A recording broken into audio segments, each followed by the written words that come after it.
आज का वीडियो ना काफी ज्यादा इंपॉर्टेंट होने वाला है क्योंकि आजकल के युवाओं में देखा जाता है हेयर लॉस का बहुत ज्यादा केसेस बढ़ रहा है। तो इसी संदर्भ में आज हमारे साथ डॉक्टर राहुल अभिषेक जी जुड़े हुए हैं और इनके बारे में आपको बता दूं कि ये इससे पहले अमेरिका, साउथ अफ्रीका, हैदराबाद में अपने पूरे लाइफ के कैरियर में 5000 से भी ज्यादा सफल हेयर ट्रांसप्लांट कर चुके हैं। स्वागत है आपका doctor Rahul Abhishek sir. Hello. मेरा नाम डॉक्टर राहुल है। मैं facial plastic hair transplant surgeon हूँ। मेरे क्लिनिक हैदराबाद में है और जो मैं 5 से 6 साल तक से रन कर रहा हूँ। अभी फ़िलहाल 2 महीने में मैंने पटना में अपना सेंटर स्टार्ट किया है। बीच में आपको इंटरप्ट करना चाहूँगा, आप बहुत पहले अमेरिका में अच्छा चल रहा था आपका, साउथ अफ्रीका में अच्छा चल रहा था, हैदराबाद में अच्छा चल रहा था, इवन 4-5 साल हो गए वहाँ, है ना? जी जी। और 5000 से भी ज़्यादा आप सर्जरी कर चुके हैं, तो फिर बिहार में क्यों आए? ये बहुत अच्छा क्वेश्चन है। मेरा जन्म झारखंड धनबाद में हुआ था। अच्छा। जो अभी झारखंड है, पहले बिहार था। उस समय तो बिहार ही था। हाँ, तो मेरे फादर का ट्रांसफ़र हुआ यहाँ पे। उन्होंने बोला कि तुम सर्विस कर रहे हो बहुत अच्छा है, लेकिन अपने जगह का भी सर्विस देना बहुत ज़रूरी है। तो उनके कहने पे मैंने यहाँ पे 2 महीने मतलब जन्मभूमि का ऋण चुकाने आए आप बिहार। एग्जैक्टली।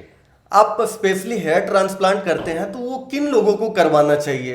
देखिए, हेयर ट्रांसप्लांट ना एक्चुअली उन लोगों में किया जाता है जिनमें गंजापन का शिकायत है, जिनके बाल उड़ चुके हैं ऑलरेडी और पूरा सपाट हो गया है एरिया। उस केस में हम लोग हेयर ट्रांसप्लांट करते हैं। और किन लोगों का हेयर लॉस भी होता है, बहुत बाल झड़ते हैं, उस केस में हम लोग मेडिकेशन दे के पीआरपी और जीएफसी जैसे छोटे ट्रीटमेंट करके हेयर लॉस को भी रोक सकते हैं। मतलब जिनका भी झड़ रहा है उनको मेडिसिन देंगे तो हो जाएगा, वो उनका रुक जाएगा, वो रुक जाएगा। और जिन लोगों का झड़ चुका है उनको ट्रांसप्लांट कराने की जरूरत पड़ती है। जी, उनका एक ही ऑप्शन बेस्ट होता है, वो है हेयर ट्रांसप्लांट सर्जरी। अच्छा, हेयर ट्रांसप्लांट सर्जरी के केस में 3-4 क्वेश्चन है जो कि सोसाइटी में मिथ बन के रोटेट हो रहा है। जी जी। तो पहला हम ये पूछना चाहेंगे कि लोग बोलते हैं हेयर ट्रांसप्लांट के बाद आंखों की रोशनी पे इम्पैक्ट पड़ता है। नहीं, तो ये सही है? नहीं, ये बिल्कुल गलत है, इंफॉर्मेशन है। आंखों की रोशनी पे कोई इफेक्ट नहीं पड़ता है। आप हेयर ट्रांसप्लांट एक बहुत बेसिक और बहुत सिंपल प्रोसीजर है। अनटिल अनलेस अगर कोई सर्जन आप में करे तो ही आपका अच्छा रिजल्ट आएगा। और दूसरा ये कि लोग बोलते हैं हेयर ट्रांसप्लांट के बाद ट्यूमर का भी केस आता है। नहीं नहीं नहीं, ये बिल्कुल नहीं है, क्योंकि हेयर ट्रांसप्लांट जो हम लोग करते हैं बहुत सुपरफिशियली होता है। हम लोग पीछे का बाल लेते हैं, आगे लगाते हैं, और इसका जो डेप्थ होता है सिर्फ मैक्सिमम 5 mm तक होता है। तो वो तो ब्रेन के लेवल तक पहुंचता ही नहीं है। मैंने 5000 केसेस के, आज तक किसी को कोई शिकायत नहीं है। अच्छा, एक और बात पूछना चाहेंगे, हेयर ट्रांसप्लांट जो करते हैं आप, तो उसमें क्या नेचुरल बाल रहता है? जिसका ट्रांसप्लांट करते हैं बाल उसी का रहता है? जी बिल्कुल। तो हेयर ट्रांसप्लांट में ना सबसे एक जहाँ से हम बाल लेते हैं उसको डोनर एरिया कहते हैं। तो हमारा पीछे का बाल आप देखोगे, जो भी गंजा होता है उसके पीछे के बाल हमेशा रहते हैं। तो हम लोग पीछे का बाल से, अगर बाल की कमी और ज़्यादा पड़ रही है तो हम लोग दाढ़ी के बियर्ड से यहाँ से बाल लेके 2 जगह से बाल लेके लगाते हैं। अच्छा, एक और सवाल है कि जैसे बाल का प्रत्यारोपण करवाए, मतलब हेयर ट्रांसप्लांट करवाए, उसके बाद जब हम बाल मुड़वाते हैं किसी कारणवश, तो क्या दोबारा बाल आएगा? वो बिल्कुल, वो बाल एकदम नेचुरल बाल ही रहता है आपका, उसमें कोई प्रॉब्लम नहीं है। आप उसको कलर भी कर सकते हैं। बाल शेव हो गया तो बाल बढ़ भी जाएगा। आप हेयर कट करवा सकते हैं, जेल लगा सकते हैं, शैम्पू कर सकते हैं, सब कुछ जैसा नेचुरल हेयर है वही सेम हेयर रहता है। अच्छा, जैसे हमारा नेचुरल हेयर का स्ट्रेंथ है, तो वो जो ट्रांसप्लांट वाला हेयर रहता है, इसका स्ट्रेंथ और उसका स्ट्रेंथ सेम रहता है? नहीं, हेयर ट्रांसप्लांट का जो डोनर एरिया पीछे से बाल लेते हैं उसका स्ट्रेंथ सबसे ज्यादा होता है। वो ये हम भी सुने हैं। जी, वो जो भी ट्रांसप्लांट करते हैं उनका आप देखोगे ट्रांसप्लांट हेयर हमेशा रहता है, लेकिन जो बचे हुए हेयर हैं, जो जहाँ पे ट्रांसप्लांट नहीं किया गया, वो चले जाते हैं। तो उसके लिए मेडिकेशन होता है जो लॉन्ग पीरियड तक खाना पड़ता है, ताकि आपका ओवरऑल पूरे माथे में बाल मेंटेन रहे। अच्छा, एक और बात, जैसे इंडिया में बहुत जगह हेयर ट्रांसप्लांट का क्लिनिक है, पूरे इंडिया में बहुत सारा है, उसका गिनती भी नहीं हमको पता है कितना है। जी। आपका कैरा केयर है, तो बाकी सबका हेयर ट्रांसप्लांट सेंटर और आपका हेयर ट्रांसप्लांट सेंटर यानी कैरा केयर, दोनों में क्या डिफरेंस है? ये बहुत अच्छा क्वेश्चन पूछा, और मैं आपके ऑडियंस को ये बताना चाहता हूँ कि इंडिया में हेयर ट्रांसप्लांट के नाम पे ब्लैक मार्केट है। इसमें क्या होता है कि कोई भी एक नाम का फेमस हेयर ट्रांसप्लांट सेंटर है, वहाँ देखोगे कि वहाँ पे टेक्नीशियन परफॉर्म कर रहे हैं। तो जब अगर टेक्नीशियन परफॉर्म करेंगे तो आपका चार्जेस 10,000 20,000 में वो कर देंगे, बट उसका रिजल्ट बहुत पैथेटिक आता है। कभी कभी स्वेलिंग हो जाएगा, कभी इन्फेक्शन हो जाएगा, कभी कभी नमनेस हो जाता है। और लोग कुछ कम पैसे के चक्कर में करवा भी रहे हैं वहां पे। हाँ, करवा रहे हैं क्योंकि उन्हें अवेयरनेस नहीं है ना।